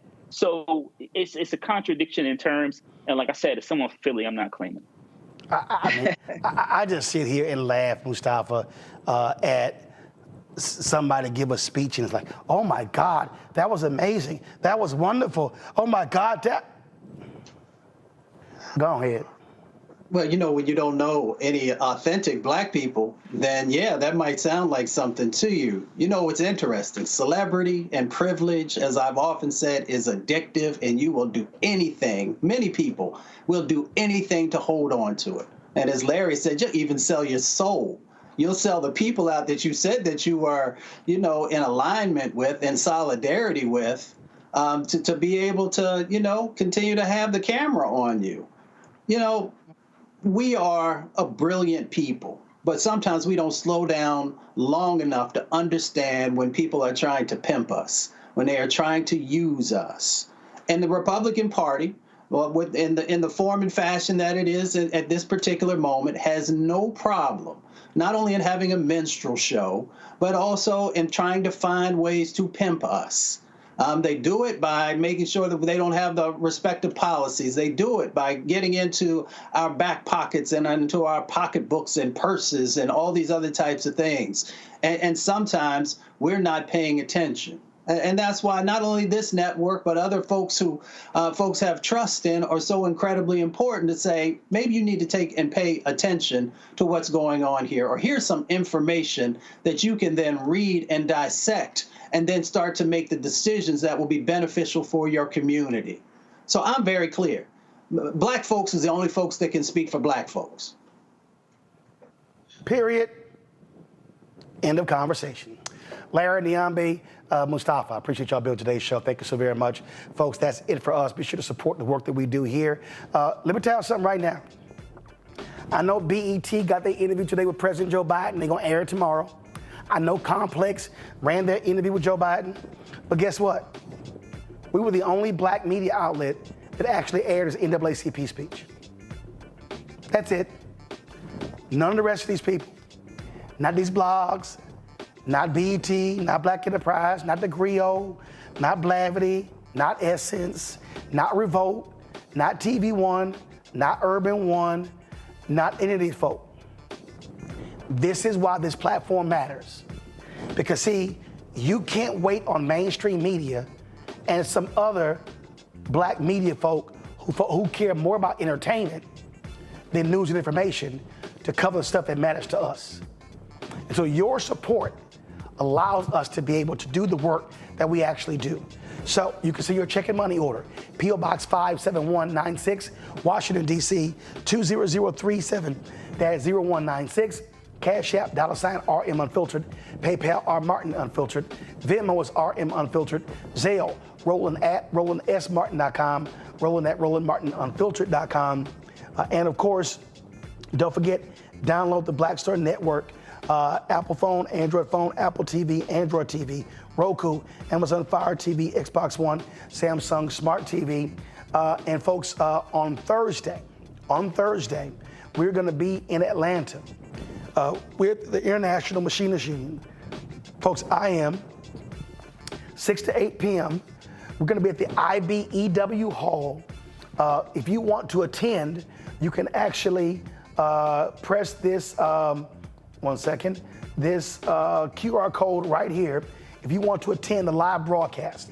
So we're going to be there on Thursday, 6 to 8 p.m. in Atlanta on Thursday. And so you see some of the panelists we're going to have here. This is some of the Delta ramp workers. We're going to have some other folks who are going to be there as well. And so we're looking forward to our broadcast there in Atlanta.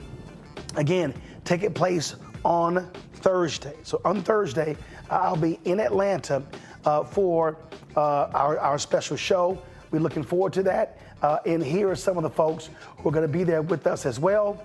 And that is Deborah Scott from Georgia Stand Up, Yvonne Brooks, Georgia AFL-CIO President, and also Richie Johnson, the IM Air Transport General Vice President. And so we're looking forward to that broadcast on the road on Thursday from Atlanta. And again, if you want to attend, you can attend, but you have to register. This is the QR code right here. So you can hold your phone up to the screen and actually click the QR code where you can register. All right, folks, gotta go home, rest my voice. I hope it's fully back on Thursday. We're gonna make it happen. I'll see y'all on tomorrow. Holla. Black Star Network is here. Oh, no punch! I'm real revolutionary right now. Thank you for being the voice of Black America. All momentum we have now, we have to keep this going. The video looks phenomenal. See, there's a difference between Black Star Network and black-owned media and something like CNN. You can't be black-owned media and be scared. It's time to be smart. Bring your eyeballs home. You dig?